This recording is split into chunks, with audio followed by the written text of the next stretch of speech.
네, 오늘의 두 번째 세션인 제너럴 세션 C를 시작하도록 하겠습니다. 두 분의 패널을 모시고 함께 진행해 볼 텐데요. 하나테크윈 전성필 수석님 현장 스튜디오에 함께 계시고 볼보 코리아 윤희상 부장님께서는 줌으로 함께하고 계십니다. 진행은 인벤싱크 이경호 변호사님께서 맡아주시겠습니다. 변호사님 부탁드리겠습니다. 네, 소개받은 이경호입니다. 우선 이번 세션 진행을 하게 돼서 영광이고 빨리 시작하도록 하겠습니다. 이번 세션의 토픽은 국제 이슈들이죠. 그래서 흥미로운 발표들을 해주실 전문가 두 분을 모셨는데 첫 번째는 우리 킴파 국제교류위원회 부위원장이시고 CCTV를 만드는 회사죠. 하나테크윈의 그 IP팀에 계시는 전성필 수석님 여기 스튜디오에 모셨고요. 그다음에 두 번째 발표는 지방에 계시고 온라인으로 참석하시는 우리 킴파 학술연구회의 위원장이시고 안전한 자동차를 만드는 회사죠. 볼보 코리아의 IP팀에 계시는 윤희상 부장님을 모시겠습니다. 빨리 발표를 듣고 싶으니까요. 우선 먼저 마이크를 우리 전 수석님께 바로 넘기도록 하겠습니다. 시작해 주시죠. 안녕하세요. 방금 소개받은 킴파 국제교류위원회 부위원장 전성필입니다. 네, 오늘 그 IP5 협력의 주요 성과물과 기업의 활용 방안이라는 주제로 발표할 수 있게 해주신 킴파 관계자 여러분께 대단히 감사드리고요. 또 이 발표를 시청하고 계신 분들 끝까지 관심 가지고 시청해 주시길 바라겠습니다. 그럼 시작하겠습니다. IP5라고 많이 들어보셨죠? 그건 선진 5개국 특허 국가를 의미하는 거고요. IP5의 특허청과 지금은 산업계, 각국의 산업계가 1년에 2차례 모여서 정기적인 회의를 통해서 국제적인 특허법의 절차적, 실체적 조화를 도모하는 그런 협의체라고 보시면 되고요. 이렇게 지금 화면에 보이시는 것과 같이 IP5 홈페이지가 별도로 구성이 되어 있습니다. 각 특허청이 IP5 회의를 통해서 산업계의 자문을 구하고 그 결과물을 회의 진행 경과나 모든 결과물을 저기에 함께 게시해 놨다라고 생각하시면 되겠습니다. 다음 슬라이드로 넘어가겠습니다. 우리 킴파 국제교류위원회를 소개해드려야 될 것 같습니다. IP5 회의에는 특허청이 처음 시작했지만 2012년부터 특허 시스템의 수요자인 즉 커스터머인 산업계의 의견을 받는 게 중요하다고 생각을 해서 각국의 산업계를 대표할 수 있는 각 기관을 불러서 의견을 받고 있고요. 우리 한국 산업계를 대표해서는 킴파 한국지식재산협회에서 참여를 하고 있습니다. 이 킴파는 아시다시피 이사회 회장, 부회장님 그리고 사무국이 있고 또 많이 활동하시는 8개 분과가 있죠. 그렇지만 최근에는 또 4개의 위원회를 별도로 구성하고 있고 이 위원회 중 하나가 바로 국제교류위원회입니다. 쉽게 말하면 여러분들에게 이해하기 쉽게 말씀을 드리면 한국 산업계의 글로벌 얼굴 마당이다 라고 생각을 하시면 되겠습니다. 목적은 우리나라의 IP 산업계를 대표해서 IP의 글로벌 협력 이슈에 대한 협의를 하고 IP5 국가 간 특허법의 절차적 실체적 조화 및 개선을 기여하기 위해서 서로 머리를 맞대는 그 위원회라고 생각을 하시면 되겠습니다. IP5 협력에 약간 생소하신 분들이 많이 계실 거기 때문에 간단히 역사를 소개해드리겠습니다. 우리의 비전은 글로벌 코오퍼레이션입니다. 즉 많은 기업들이 요새 해외 특허 확보를 위해서 노력을 하고 계시지 않습니까? 그런데 그걸 해보면 그 국가 간 제도가 달라서 발생하는 비효율과 그다음 실제 로스가 많이 생길 겁니다. 그래서 IP5 특허청은 불필요한 중복 업무를 서로 제거하고 각국의 심사 품질을 높이고 통일화를 시킴으로써 효율성을 제고하고자 부단히 노력을 하고 있습니다. 그리고 특허권의 안정성을 보장을 하기 위해서 이제 실무적인 절차적인 조화를 이루기 위해서 이 IP5 회의체를 구성을 했고요. 2008년부터 시작을 했고 산업계는 2012년부터서 참석을 하고 있고요. 우리나라에서도 15년과 2019년에 한 차례씩 열렸습니다. 어떤 활동 사진을 좀 모아봤습니다. IP5 산업계 회의는 1년에 2차례 정도가 있게 됩니다. 1월에 그 GDTF라는 회의를 할 때, 특허청 간 회의를 할 때 인더스트리 컨설테이션 그룹으로 저희가 산업계 회의를 별도로 하고요. 2019년 요래 한국 인천 모습인데 여기서 모아진 의견을 이제 GDTF 청간 회의에 의견을 개진을 하게 됩니다. 이 산업계 회의는 국가별로 이렇게 5개 국가의 각 기관이 있는데 우리나라가 이제 킴파이고 미국은 IPO와 AIPLA가 있고 일본은 지파, 중국은 피팩, 유럽은 비즈니스 유럽이라고 각 국가별로 산업계가 하나씩 있습니다. 그리고 그 GDTF 미팅이라고 있는데요. 이게 글로벌 도시에라는 이제 뭐 원스톱 특허 심사 정보 조회하는 이런 TF가 예전부터 진행이 되고 있었고 저희가 인더스트리 컨설테이션 그룹으로 함께 미팅을 참석을 하고 있습니다. 왼쪽의 그림이 네덜란드 헤이그에서 열린 GDTF 미팅, GDTF 미팅이고요. 오른쪽이 이제 ICG 미팅인데 이런 ICG 미팅, 우리 산업계가 참석하는 회의는 매년 1월에 한 번 있고 그 다음에 IP5 특허 청장 연석 회의가 있는 5월 또는 6월에 그때 또 한 번 있습니다. 그래서 국제적으로 저희가 회의를 참석하는 것은 최소 2번이 있습니다. 이 회의에는 예를 들어 ICG 미팅을 하게 되면 비즈니스 유럽이나 미국의 IPO, AIPLA, 뭐 일본의 지파 이런 데서 각각 의제를 미리 선정을 해서 그때 이제 활발하게 토론을 하고요. 그래서 우리 산업계 또한 여기에서 그 주눅들지 않고 우리나라 기업들의 이익을 대변하기 위해서 미리 잘 준비를 해서 발표를 하고 또 많은 공감을 얻게 되면 그게 이제 특허 청장 간 연석 회의에 반영이 돼서 저희에게 유리한 방향으로 이끌어갈 수 있기 때문에 대단히 중요한 활동이라고 생각이 됩니다. 그리고 다음 마지막 사진은 작년 6월에 있었던 IP5 회의가 한국에서 열린 사진이죠. 왼쪽 사진은 당시 특허청장님이셨던 박원주 특허청장 그리고 우리 킴파 회장님이셨던 오정훈 전무님께서 그 특허청의 이제 대등한 파트너로서 함께 회의를 하고 있는 걸 보실 수 있습니다. 사실 제가 이 활동을 맡은 지 한 4년이 됐는데 이걸 하면서 굉장히 자부심도 가지게 되고 또 우리 킴파의 위상이 많이 올라갔다라고 생각을 하는 게 이런 국제적인 무대에서 저희가 여기 옆에 지금 계신 모더레이터를 맡고 계신 이경호 변호사님이 또 위원장님이시거든요. 킴파 국제교류위원회. 그래서 굉장히 우리가 활발하게 발언을 하고 한국 산업계를 위해서 이익을 대변했기 때문에 국제적으로 우리를 다른 나라가 보는 시선이 상당히 개선이 됐고 우리의 의견을 굉장히 중요시하게 생각합니다.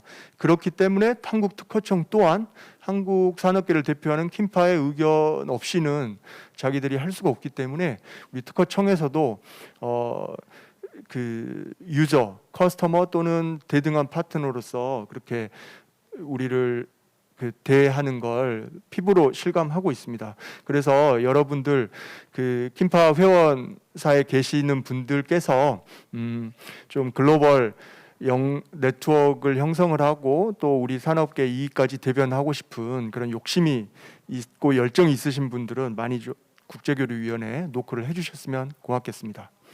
자, 그럼 조금 실체적인 내용으로 들어갈까요? IP5에서 논의되는 주요 토픽을 말씀드리겠습니다.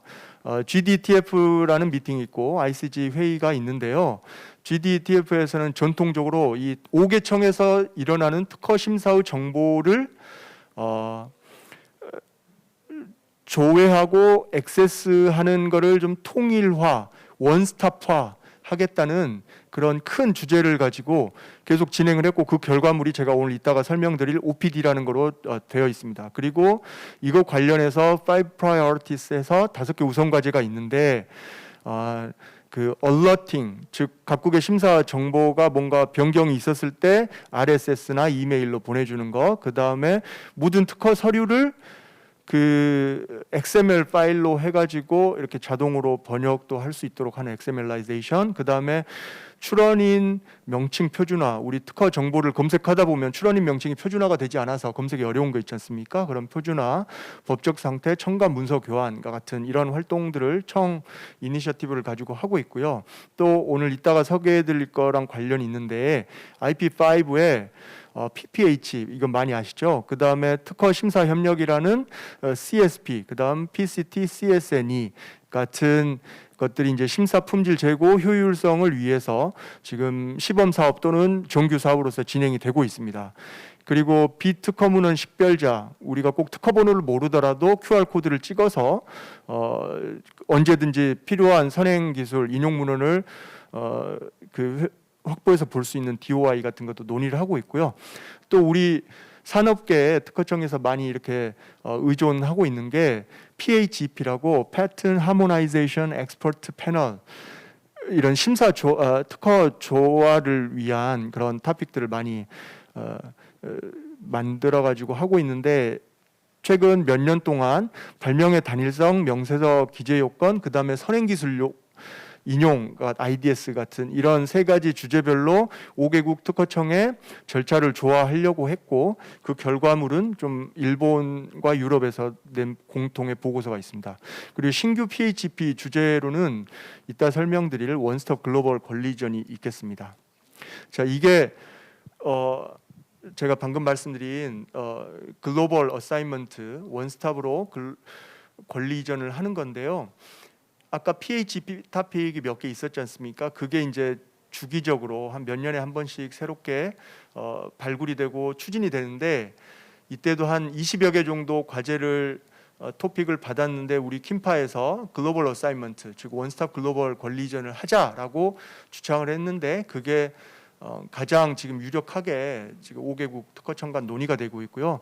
쉽게 말씀드리면은 IP 권리 양도나 회사의 분할 합병으로 인해서 뭔가 명의 변경, 출원인 권리자 명의 변경이 생겼을 때 각국에서 진행해야 되는 특허와 상표 디자인권의 그 정보 변경을 한 국가에서 신청하면 원스톱으로 함으로써 비용과 시간, 노력을 줄이자라는 그런 취지로 진행이 되고 있습니다. 지켜봐 주시면 감사드리겠고요.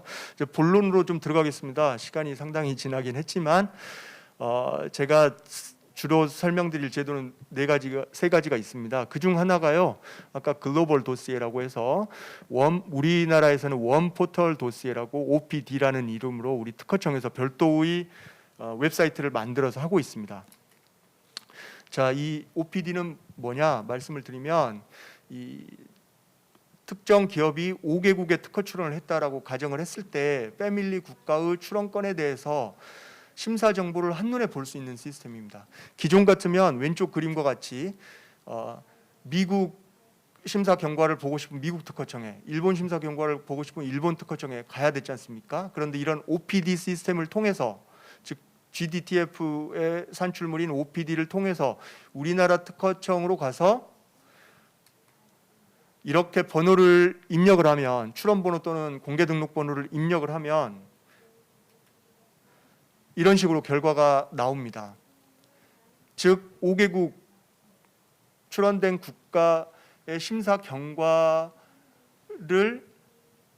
일목요연하게 열람할 수가 있고요.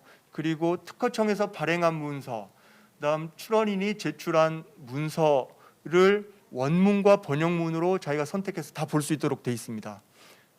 그래서 특히 이게 유용한 회사는 사내 특허 관리 시스템이 없는 회사의 경우에는 설사 우리 특허라고 하더라도 어떤 의견서가 제출이 됐고 어떤 거절 이유가 제출이 됐는지 모르지만 이 OPD 시스템을 통해서 특허 번호만 입력을 하시면 연도별로 연도별로 그 문서까지 다 볼 수 있습니다. 특히 저 같은 경우는 표준 필수 특허 뭐 수천 건이 되는 표준 필수 특허를 이제 라이센서로부터 받아서 볼 때 그런 특허건들은 패밀리 출원이 뭐 한 100건 정도씩 있을 수 있거든요. 한국가에서도 막 5건. 그럴 때 이런 OPD로 해서 보면 리걸 스테이터스뿐만 아니라 어떤 권리 범위로 등록이 되어 있는지를 쉽게 볼 수 있어서 무료로 사용할 수 있는 아주 좋은 시스템이라고 저는 생각을 합니다. 또한 그 심사 경과를 조회를 할 때 특허청이 발행한 문서는 빨강색으로 음영이 되어 있고 출원인이 제출한 의견서, 보정서는 노란색으로 되어 있기 때문에 바로바로 구분해서 보실 수가 있고요. 중국 문헌을 여러분들 보실 때 중국어로 돼 있으면 어렵지 않습니까? 대리인이 영어로 번역을 해주긴 하지만 그건 비용이 들기 때문에 이 OPD 사이트를 이용하면 영어로 상당히 퀄리티 높은 번역이 되어 있기 때문에 유용하게 활용 가능하시고요. 인용 정보 또한 이렇게 확인이 됩니다. 그래서 많이 활용해 보실 것을 권고드리고요. 저희 회사도 그 유료 상용 솔루션을 많이 사용하고 있지만 심사 경과를 조회할 때는 저게 상당히 유용하다라고 생각을 하고 있습니다. 다음으로 CSP를 설명을 해드리겠습니다. Collaborative Search Program이라고 해서 협력 심사 프로세스인데요. 출원인이 양국 특허청에 선행기술 조사 결과를 출원이 양국 특허청에 신청을 하면 그 특허청 간의 선행기술 조사 결과를 공유해서 빠르게 심사 결과를 통지해 주는 겁니다. 예를 들어보겠습니다. 출원인이 한국과 미국에 동시 출원하면서 또는 시차를 두고 출원을 하면서 CSP 신청을 합니다. 그러면 한국 심사관이 조사한 선행기술 결과를 미국 특허청에 보내고 미국 특허청이 조사한 선행기술 결과를 한국 특허청에 보내면 한국 특허청 심사관은 양국의 조사 결과를 토대로 오피스 액션을 내게 됩니다. 그러면 심사도 빨리 진행이 되고 양국 간 동일한 결과가 나올 확률이 매우 커집니다. 이런 지금 프로세스는 한국과 미국 간에 체결이 돼 있고 한국과 일본 간에 체결이 돼 있고 한국과 중국 간에 체결이 돼 있기 때문에 이 나라들로 출원하실 때 활용하시면 좋고요. 좀 기대 효과, 우리가 얻을 수 있는 기대 효과를 간단히 설명을 드리면 굉장히 빠른 심사 결과, 그다음 등록 결과를 얻으실 수 있습니다. 그리고 양국 특허의 심사 결과가 일치되는 확률이 그렇지 않은 경우보다 매우 높습니다. 일반 건에 비해서. 그리고 그렇기 때문에 법적 안정성도 그러니까 심사의 질이 높아졌기 때문에 법적 안정성도 높아지고요. 또 오피스 액션도 비슷한 시기에 나오기 때문에 그 대응 효율도 높아집니다. 그리고 무엇보다 중요한 건 비용 없이 진행이 된다는 겁니다. 그래서 결과적으로 강한 특허를 확보하실 수가 있고요. 특허청으로부터 자료를 받아서 저희가 통계를 봤더니 이 심사 결과를 받는 데까지 7.5개월, 일반 건보다 한 4, 5개월 더 짧게 걸렸고요. 등록률도 한 20% 정도가 더 높았습니다. 네. 그리고 심사 착수 기간 그리고 최근 더 조사한 거를 보니까 등록률이 92.3%로 일반에 비해서 30%가 높았고 심사 착수 기간도 5.7개월로 일반 심사에 비해서 거의 5개월이 빨라지는 효과가 있었다는 것을 아실 수 있습니다. 자, 신청 시기나 요건은 뭐 좀 보시면 될 것 같고요. 지금 새롭게 나온 출원은 다 신청하실 수 있다라고 생각이 되고 미리 심사 청구가 되어 있어야 되고 그 양국에서 심사 받으려고 하는 독립항이 서로 같아야 됩니다. 그리고 우리 킴파 회원사들에게 피드백을 받은 결과 심사 결과가 매우 빨리 나와서 등록이 빠른 이점이 있다. 그리고 비용도 안 들어서 매우 좋다. 다만 한 가지 좀 유의할 점은 양국 특허청의 심사 결과가 이렇게 합쳐지기 때문에 인용문은 수가 많아서 제대로 대응하는 데 조금 시간이 걸리고 노력이 든다. 제가 생각한 활용 전략은 그 특허성, 즉 등록받을 가능성이 높은 발명, 그리고 그런 발명에 적용하는 게 좋겠고요. 빨리 권리화를 하고 유사한 권리 범위로 그 법적 안정성을 높이면서 권리를 등록받고 싶은 발명에 권장이 된다라고 말씀을 드리겠습니다. 그리고 PCT이자 CSN이 Collaborative Search and Examination인데요. 아까 CSP랑 컨셉은 비슷한데 PCT의 특성에 맞게 조금 차이가 있습니다. 여러분 그 PCT 출원하시면은 국제조사기관, 예를 들어 한국특허청에서 1차 국제조사 보고서를 내고 그 결과를 토대로 우리가 국내 단계에 진입하면 각국 특허청이 또다시 심사를 하지 않습니까? 그런데 이 PCT CSEN을 하면 주심청이, 즉 제가 한국 출원인이 한국 특허청에 출원했다라고 가정하고 말씀드리겠습니다. 주심청이 먼저 검색한 결과 그리고 그 심사 의견을 작성을 한 다음에 나머지 4개국 특허청에, 즉 PCT 조사 기관에 보냅니다. 그러면 그 심사관들은 그걸 보고 자기 나름의 또 서치를 해서 그걸 다시 자기들의 서치 결과를 한국 국제조사기관이 한국특허청에 보냅니다. 그러면 주심청인 한국특허청은 5개국의 조사 결과를 토대로 최종 검색 결과와 의견을 제시를 합니다. 물론 이렇게 함으로써 심사가 까다롭게 진행돼서 죽을 수 있는 확률도 높아지지만 이런 까다로운 조사를 견뎌낸 특허라면 굉장히 높은 품질이고 국내 단계 진입해도 되겠다는 안심을 충분히 얻으실 수 있을 것 같습니다. 그래서 여러분들 가끔 PCT 출원하실 때 목적이 크게 두 가지잖아요. 하나는 우리 발명이 실제 제품에 적용될지 애매하다, 시간을 벌겠다. 또 하나는 특허성을 좀 검증한 다음에 해외 출원 비용을 투자하겠다. 특히 이 두 번째 목적에 적합한 프로세스라고 생각이 되고 조사 의견도 굉장히 빨리 나오기 때문에 여러모로 유리하다라고 생각이 되고요. 이거는 시범 사업으로 2년이 진행이 됐고 2020년 7월을 기점으로 5개국 특허청이 평가를 시작했습니다. 그래서 2년의 기간을 두고 평가를 해서 이 프로그램의 효과가 있다라고 결론을 내리면 정규 사업화를 해서 2022년 6월 이후에 시행할 가능성이 있습니다. 다만 기존의 시범 사업은 무료였지만 수수료가 얼마나 될지 이게 좀 이슈가 될 것 같습니다. 이거는 나중에 또 업데이트를 해서 우리 회원사들에게 알려드리겠고요. 네, 이 PCT CSNE를 나중에 한다면 활용할 만한 그런 대상권은 특허성에 대해서 확실한 사전 검증이 필요한 좋은 발명, 그리고 정말 소송이나 라이센싱에 활용할 수 있도록 제대로 된 특허를 받고 싶다라는 니즈가 있는 기업에 유용할 것으로 생각이 되고요. 마지막 얼러팅입니다. 얼러팅은 간단하게 좀 설명을 드릴게요. 유럽 특허청과 중국 특허청에서 공개된 특허가, 예를 들어 경쟁사의 특허가 심사 결과가 어떻게 되고 있는지를 거의 실시간으로 알고 싶다라고 하면 이 신청을 하시면 됩니다. RSS 피드나 이메일로 받겠다고 신청을 하면 그 경쟁사의 특허를 쉽게 모니터링할 수 있는 게 바로 얼러팅 기능입니다. 그래서 특히 유럽 같은 경우 어포지션이 있고 미국도 PGR 이런 게 있지 않습니까? 그래서 여러분의 경쟁사의 문제 특허가 공개가 됐다라고 하면 이 심사 현황을 얼러팅 기능을 통해서 모니터링하시고 필요하면 이의신청을 하는, 이렇게 활용하시면 좋을 것 같습니다. 예, 이상으로 제 발표를 마치겠습니다. 네, 전 수석님 재밌는 발표 잘 들었습니다.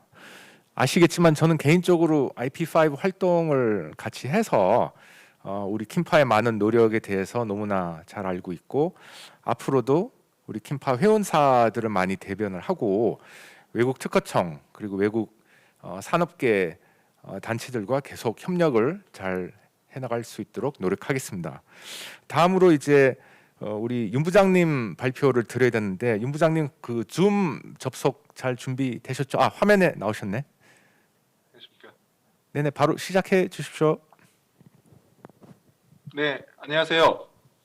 볼보 그룹 특허팀의 볼보 한국건설기계 코리아에 근무 중인 윤희상입니다. 불행히도 제가 회사 업무 때문에 직접 참여를 못하고 이렇게 줌으로나마 이렇게 발표를 하게 됐습니다. 예, 양해 부탁드립니다. 슬라이드가 지금 떠 있나요?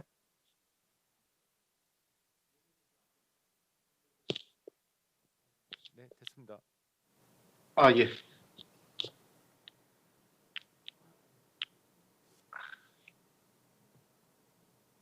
네, 먼저 처음에 저희 학술 TF에 대해서 간략하게 설명을 드리고요. 그다음에 IPR 저희 학술팀에서 발표를 했거나 또는 흥미 있어서 발표를 대기하고 있는 IPR에 대한 간략한 이슈들, 그리고 이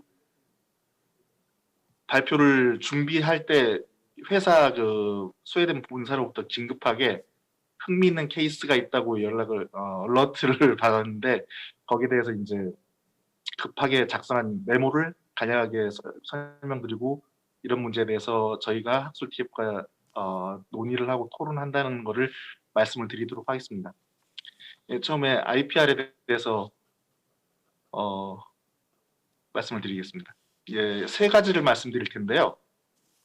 IPR이 어떤 제도인지는 다들 아신다고 생각을 하고 진행을 하겠습니다. 이게 이슈가 되고 어떤 식으로 되고 그런 것들이 많이 이슈가 되었고 공론화되었고, 그다음에 결과들이 나와서 지금 차곡차곡 쌓이는 과정이기 때문에 이게 뭐 어떤 식의 뭐 제정이 되는지 이런 거는 다 이제 아신다고 생각을 하고, 저희 학술 TF에서 어떤 식으로 발표를 하는지에 대해서, 어떤 케이스를 흥미있어하고 거기에 대해서 발표를 하는지 그 케이스를 들어서 말씀을 드리겠습니다. 첫 번째, IPR이 어떤 성질이 있는가에 대해서는 여러 가지 케이스가 많이 있는데, 그 중에서 이제 이번 케이스는 IPR이 과연 미국 특유의 법적 절차를 굉장히 중요시하는 제도인가, 아니면 결국은 약간의 절차가 스킵되거나 또는 무시되었지만 어떤 결과가 나오면 그거를 우선하는 제도인가에 대해서 한 면을 엿보신 케이스인데요. 결국 절차적 적정성이 더 우선하는지, 아니면 법률이 제정 목적에 따라 그 결과가 나온 후에 그 결과를 우선적으로 판단할 건지에 대한 그런 케이스가 되겠습니다. 이거는 미국 대법원에서 판단이 된 문제고요. 예, 다음 부탁드립니다.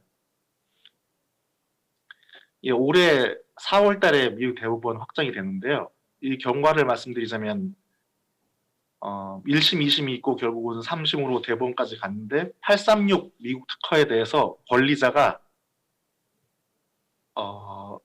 P탭에 1심의 P탭에 권리자를 향해서 P탭에 이제 IPR을 신청을 하고, 그게 무효라는 결과가 일단 나오게 됐습니다. 그 IPR을 신청한 그 형광에 대해서요. 근데 CFPC에서 그게 절차적 적법성이 훼손됐다고 하는 그것 때문에 1심이 취소가 됐고요. 여기에 대해서 다시 권리자가 상고를 해서 최종적으로 다시 CFC 판단이 무효라는 판단을 받아낸 겁니다. 이 문제가 된 조항이 뭐였냐면,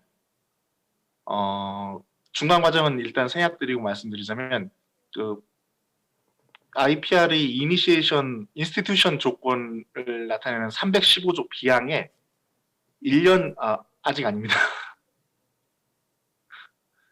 예, 그 밑에 제가 파란색으로 이렇게 법 조문을 써놨는데요. 그 중요한 대목이 1년이 지난 상태, 법적인 어떤 침해 소송이라든지 그런 게 발생하고 1년이 지난 이후에는 IPR을 제기할 수 없다는 그런 조건이 달려 있습니다. 예, 다음. 그래서 이 쟁점은 결국 마지막에 대법원에까지 간 쟁점은 IPR 절차에 있어서 특허법 조문상 부적법한 IPR 인스티튜션이 있은 후에 도출된 IPR의 결과가 절차적 부적법이라는 이유고 무효가 되는지, 거기에 대한 판단을 한 것입니다. 다음 부탁드립니다. 그래서 결국은 미국 대법이 판단을 하기에 IPR이 신청돼서 진행된 사건에 대해서 절차 개시가 비록 부적법하다고 하지만 부적법하다고 판단한 부적법해서 그 결과까지 무효로 한다는 CFC 결정은 무효다. 따라서 재심리하라는 판시가 되었는데요.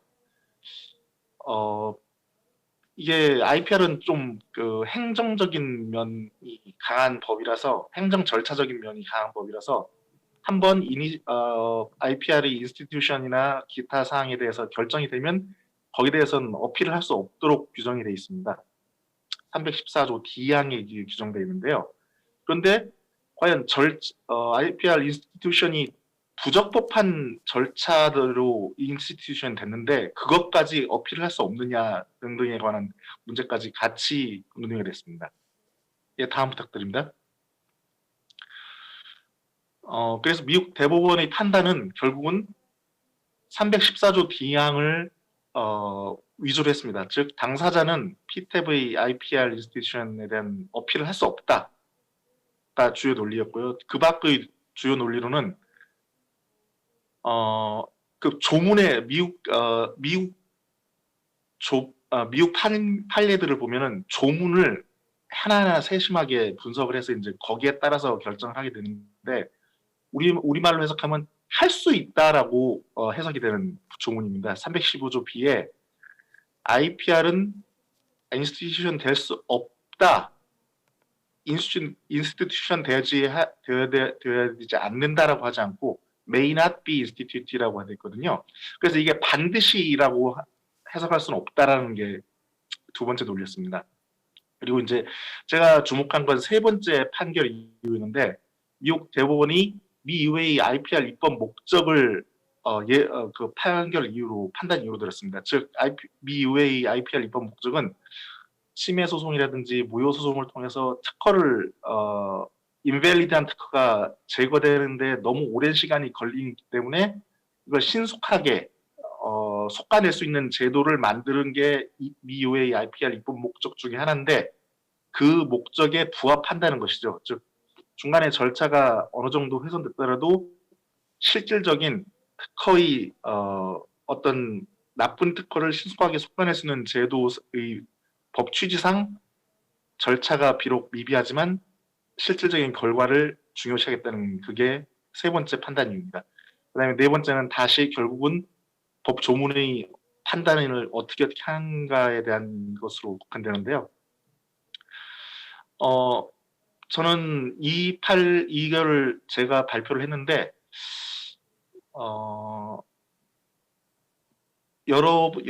발표할 때도 그 저희 학술 TF팀 멤버들께도 말씀드렸고 다른 분께도 말씀드렸지만 우리나라 판례도 이런 식으로 왜 그런 식의 판단을 했는지를 좀 리스트를 해주는 게 좋을 것 같다는 생각을 많이 했습니다.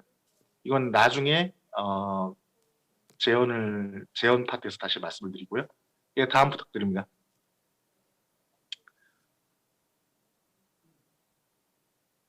예, 이거는 IPR이 인스티튜션, 그러니까 개시되는데 어떤 기준이 필요한지를 말하는 또 하나의 판례가 되겠습니다. 이게 2019년 12월 달에 확정되었는데요. 예, 다음 부탁드립니다.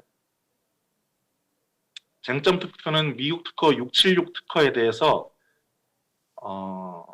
권리자에 대해서 클레임 5를 IPR 제의가 되었습니다. 그런데 그게 개시될 수 있는지에 대한 게 여부가 쟁점이 됐는데요.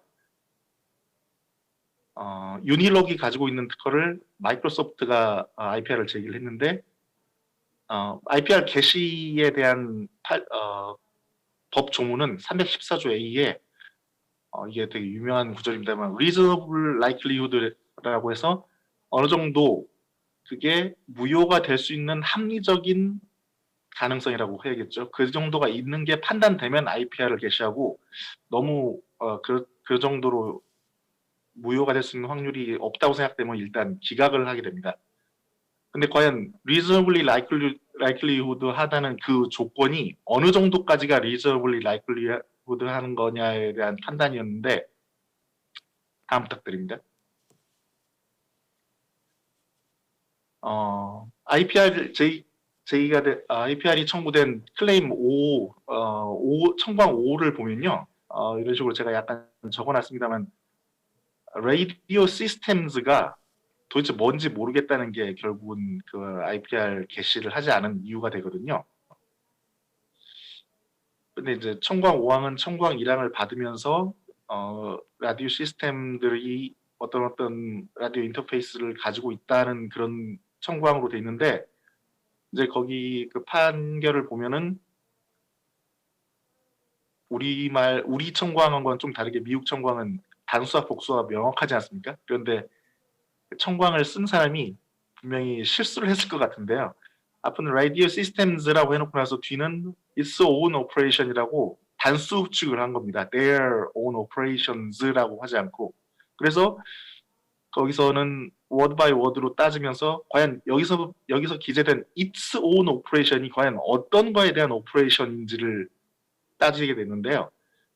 그 앞에 그 명사서나 기타 등등을 아무리 뒤져봐도 그러니까 합리적으로 판단할 때 이게 라디오 시스템즈를 나타낸 건 아니다라고 그렇게 확정할 수 없다고 판단이 된 겁니다. 그래서 어떤 결론에 도달했냐면 아무리 심증상으로는 그걸 말하는 것 같은데 재판 과정에서 마음대로 이걸 리라이트 할 수 없다는 기준을 들어서 결국은 이걸 IPR 제기할 수 있는 정도의 likelihood를 판단할 수 없다라고 판단을 한 겁니다. 네, 다음 부탁드립니다. 그래서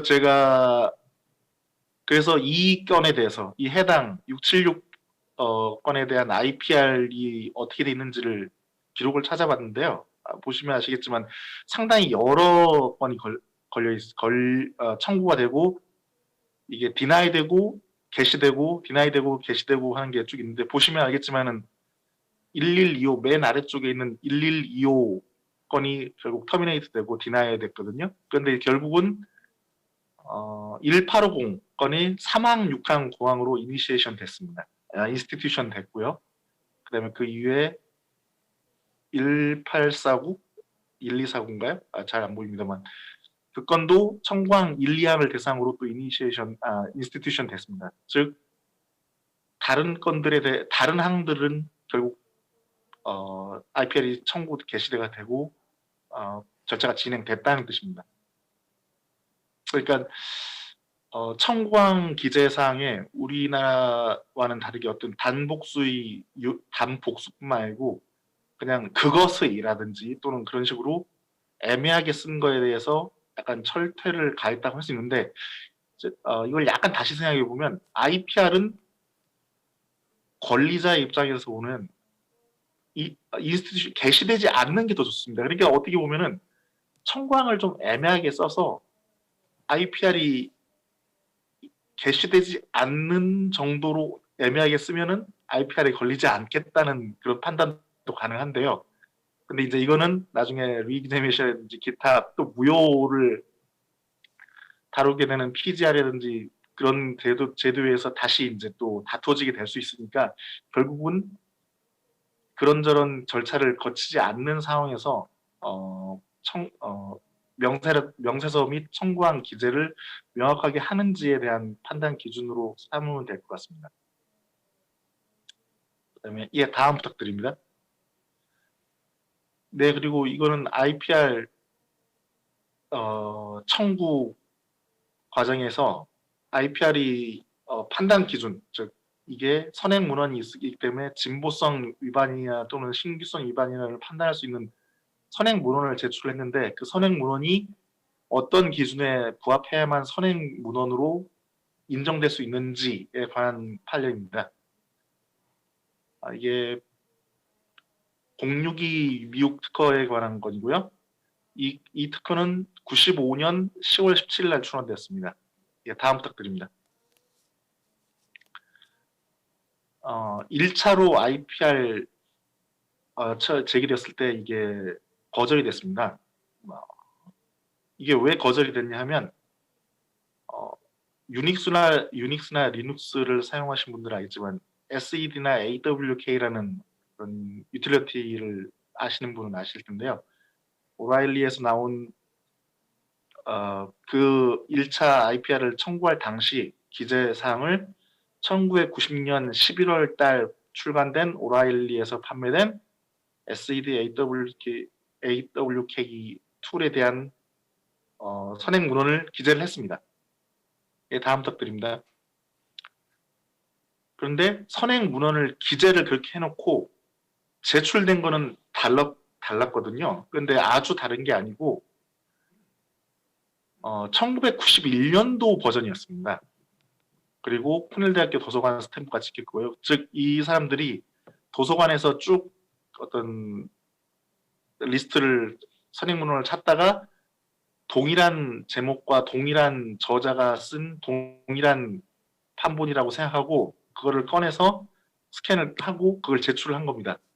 그리고 이제 혹시나 몰라서 대학 도서관 관장이 이게 퍼블릭에게 공지되었다라고 하는 그런 확인서도 같이 이제 제출을 했거든요. 죄송합니다. 예, 다음 부탁드립니다. 예. 그런데 이제 IPR을 제기당한 특허권자는 어떤 주장을 했냐면 버전 간의 동일성이 인정할 수 없다라고 주장을 했고요. 도서관장이 확인서를 준 거는 전문가 의견이 아니다. 즉 그 도서관장이 쭉 계속 스탠바이 하면서 그게 퍼블릭에 공지됐는지 안 됐는지를 확인할 수 없다라고 한 그런 이유를 들었고, 그다음에 또 이전에 있었던 IPR에서 도서관장의 확인서가 공공 접근성을 보여주는데 부족하다는 또 IPR이 판단 이유 중에 한 구절이 있었습니다. 예, 다음 부탁드립니다. 그래서 1차 IPR 청구는 기각이 됐고요. 2차는 동일 증거를 다시 제출해서 결국은 2차 인스티튜션 됐습니다. 예, 다음 부탁드립니다. 예, 다음. 저희 학술 TF는 처음에 설명을 드리려다 클릭이 잘못돼서 일단 시작이 됐는데요. 특허의 관계자나 또는 관심 있는 분들이 모여서 이런저런 흥미있는 케이스를 연구하고 거기에 대한 배울 점이라든지 또는 재현을 찾아내는 그런 준 분과입니다. 분과라고 말씀드리지 못하는 건 아직 그 분과 승격 기준인 25분, 25회사의 회원분들이 아직 참여를 못했기 때문에 그냥 저희들은 태스크포스라고 TF라고 하고 있는데요. 저희 이제 회의에서 이런저런 케이스를 스터디하고 결국은 어떤 점을 우리가 필요로 하고 어떤 점을 주의해야 될지를 도출하는데 방금 전에 제가 말씀드린 3가지 건에 대해서는 간략하게 이런 식으로 정리를 해보겠습니다. 죄송합니다. 첫 번째로 IPR이 게시는 상당히 임의적인 면이 많습니다. 무슨 말인가 하면 미국은 절차를 상당히 중요시하는 법적 사상을 가진 나라이긴 하지만 IPR은 그 중에서 상당히 행정 절차적인 면이 많기 때문에 일단 게시되면 절차적 흠결이 많이 치유된다라고 생각하면 될 것 같은 그런 제도라고 판단이 됩니다. 그리고 이제 게시를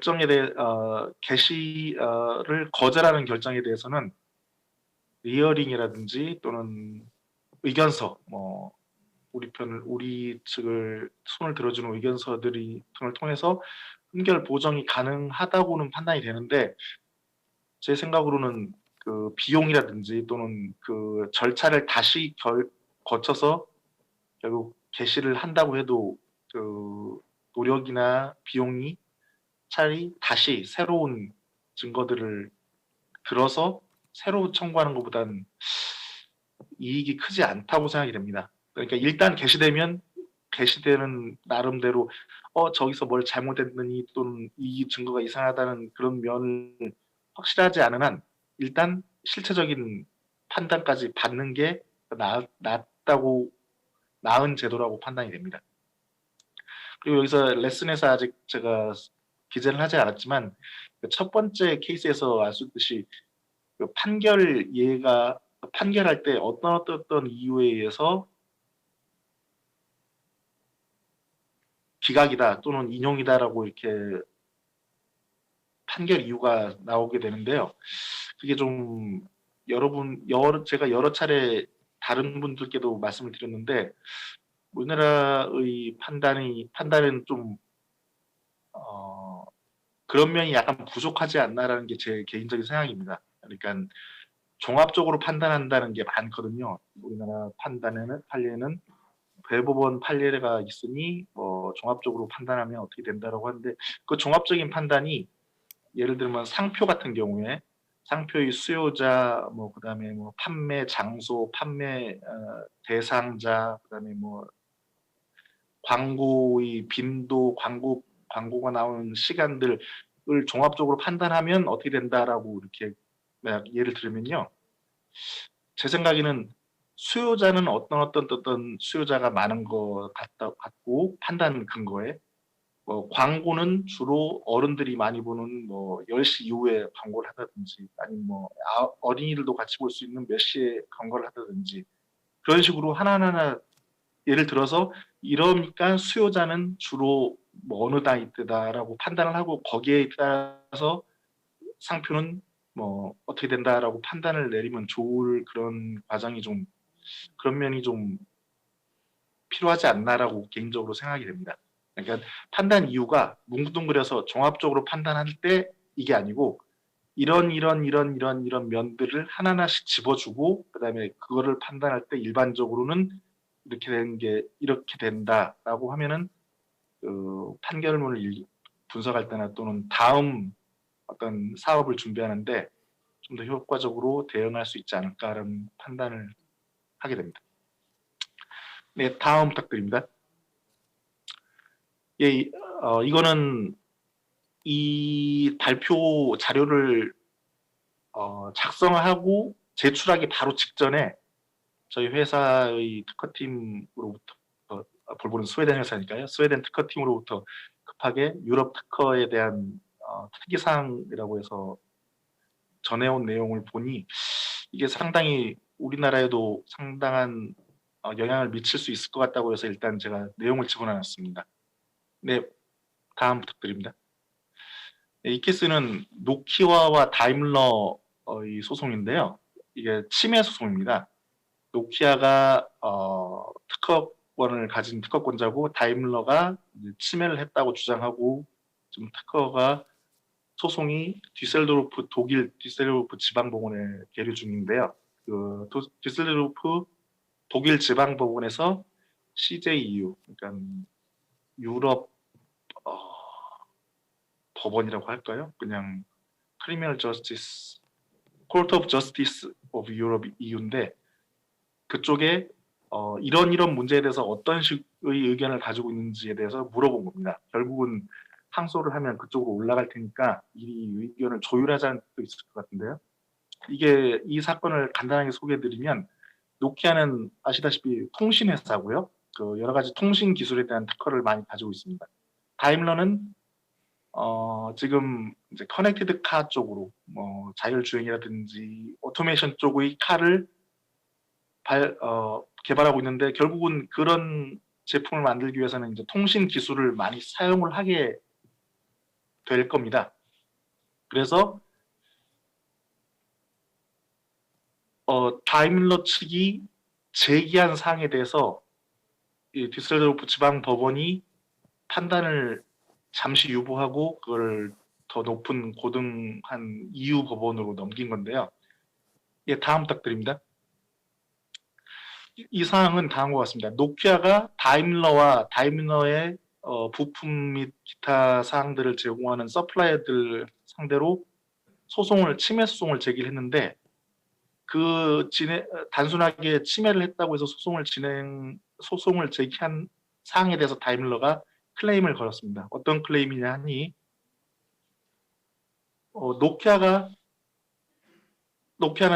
노키아의 주장은 다임러 측이 주장한 다임러 측이 침해가 부당하다고 주장하지만 노키아는 프렌드 조건을 충분히 만족하면서 다임러 측에게 라이센스를 줬다는 겁니다. 근데 다임러는 어떻게 주장을 했냐면 나뿐만 아니고 나에게 통신 관련 부품이나 기타 제품을 제공하는 서플라이어들과도 라이센스 계약을 맺어달라라고 했고 그 서플라이어들도 우리에게 라이센스를 달라고 했는데 노키아는 프렌드 조건을 만족했으니 누구에게든 하나는 줘야겠죠. 그렇지만 그 이외에는 자기 마음대로 라이센스를 주거나 또는 안 주거나를 결정할 수 있다는 논거를 낸 겁니다.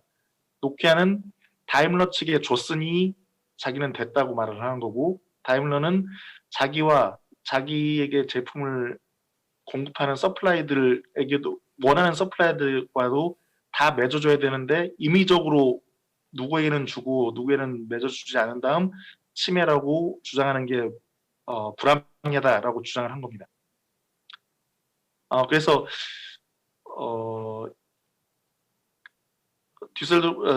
독일 지방법원이 유럽 법원으로 보낸 질의서에 4가지 큰 주제가 있었는데요. 거기는 이제 A, B는 이 소송에 대해서 과연 노키아가 다임러 측에만 프렌드 조건을 충분히 만족하면서 일부에게만 라이센스를 주고 일부에게는 주지 않고 나머지 주지 않은 라이센스를 주지 않은 차량 소재 죄송합니다.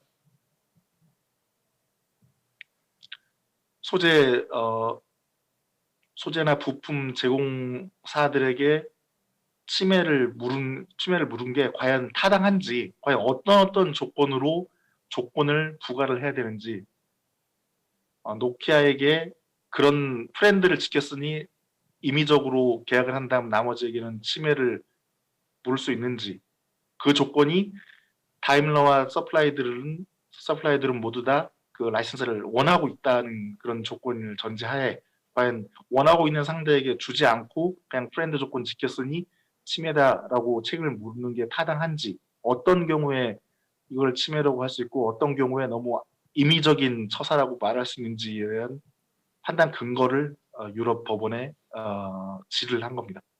그래서 이거는 당시 이 케이스는 홀딩이 됐고요.